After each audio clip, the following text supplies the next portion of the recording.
The Madrimov fight hasn't even happened yet, and Prince Turki Alalshikh is prepared to make Canelo an offer. He said he will make Canelo a fair offer. An offer he thinks is a fair price. He says, I want Canelo for Crawford, and Crawford wants Canelo. He says, but if Canelo gets crazy with his financial demands, I'll still guarantee Crawford any other fight that he wants. Maybe it's just me. I don't see anything wrong with what he just said, because he says he's going to offer Canelo a fair price, but I'm not going to pay you $200 million to fight a Crawford. And a lot of Canelo fans think this is disrespectful.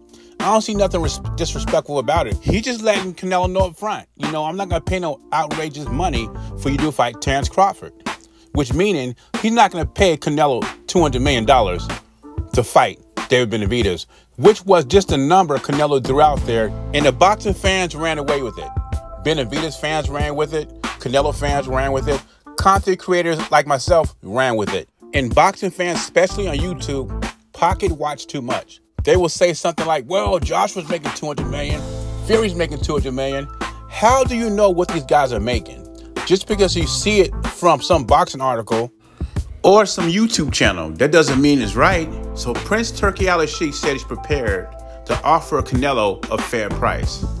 Now, if Canelo turns that price down, which would tell me is Canelo's not interested in fighting Terence Crawford, which is fine. I understand where he's coming from. A guy coming up 3 weight classes, will be 2 after August 3rd. If he gets past Madrimov, he would feel he would get no credit for beating Terence Crawford. I would give him credit, but most boxing people would not give Canelo credit. And if he loses, oh my God, they said he lost to a welterweight. Not that he lost to another great fighter. Not that he lost to another Hall of Famer. It would be he lost to a welterweight. That's how the narratives would go. Now, if he does not get that fight, there are plenty of other fights that Terence Crawford could be in. One be John Boots Ennis whenever he moves to 154. Another fight is the Fondora Spence winner. If Spence wins, he fights Spence again in a rematch at 154, a unification match, or vice versa, he fights Fondora. There's also Tim Tszyu out there, a fight we like to see. And don't forget about Virgil Ortiz, who also fights at 154. And we can't forget about IBF champion Bakhram Murtazaliev. I'm thinking if Crawford cannot get the Canelo fight, I think his 2 top choices will be Bakhram Murtazaliev or the winner of Spence and Fondora.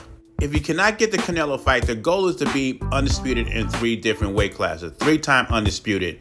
And Murtazaliev and Fondora will get you there. Those will be big money fights because Prince Turki Alalshikh is involved.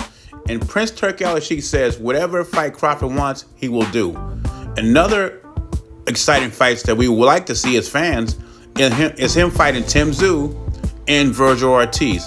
Those are 2 other options for Terence Crawford. So there are plenty of options out there for Terence Crawford if the Canelo fight can't be made. Besides, Canelo's not undisputed champion anymore. It will still be a big money fight, and he will be beating a legend, an all-time great, a guy who has one of the best resumes in boxing.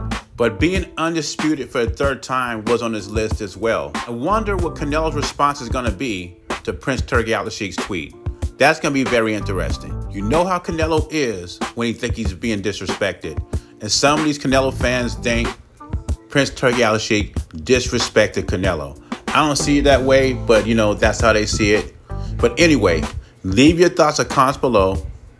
JBZ, I'm gone.